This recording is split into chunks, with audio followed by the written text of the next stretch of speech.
Dans un récipient à bec verseur, mélangez la crème et les différents ingrédients qui vont la parfumer.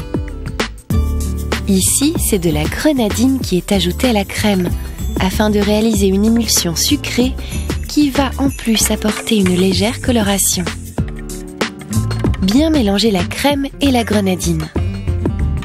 Certaines préparations nécessiteront d'être filtrées. C'est le cas d'une crème aux épices par exemple. Il est indispensable que la préparation soit parfaitement liquide et ne comporte aucune particule qui risquerait de boucher les conduits du siphon. Pour remplir le bol du siphon, utilisez un entonnoir. Versez le contenu dans le bol du siphon.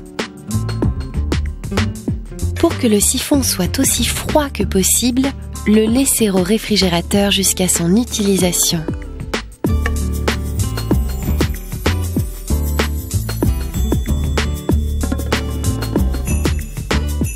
Vissez la tête du siphon sur le bol et choisir ensuite l'embout qui peut être cannelé ou non.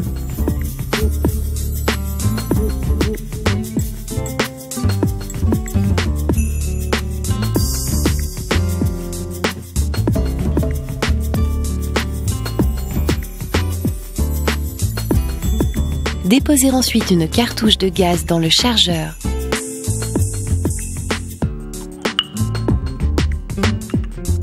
Retournez le siphon tête en bas et vissez. Il faut entendre le gaz pénétrer dans le siphon. C'est le signe que la manipulation est réussie.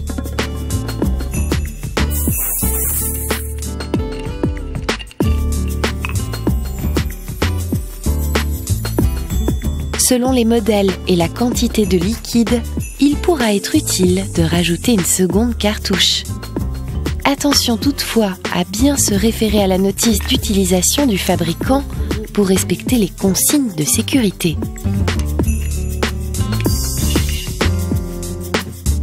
Bien secouer afin de remuer la crème pour qu'elle se mélange avec le gaz incorporé dans le siphon.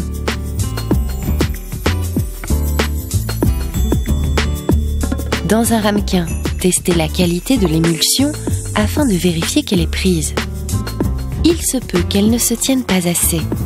Ça arrive lorsque la crème n'est pas suffisamment fraîche. Mettre alors le siphon au frais pour faire retomber la crème en température. Dans le récipient de service, servir l'émulsion. Une émulsion sucrée pourra accompagner des desserts pâtissiers ou à base de fruits.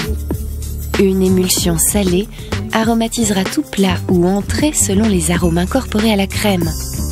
Utilisées depuis longtemps en cuisine, les émulsions sont très à la mode depuis que le célèbre cuisinier espagnol Ferran Adrià les a remises au goût du jour.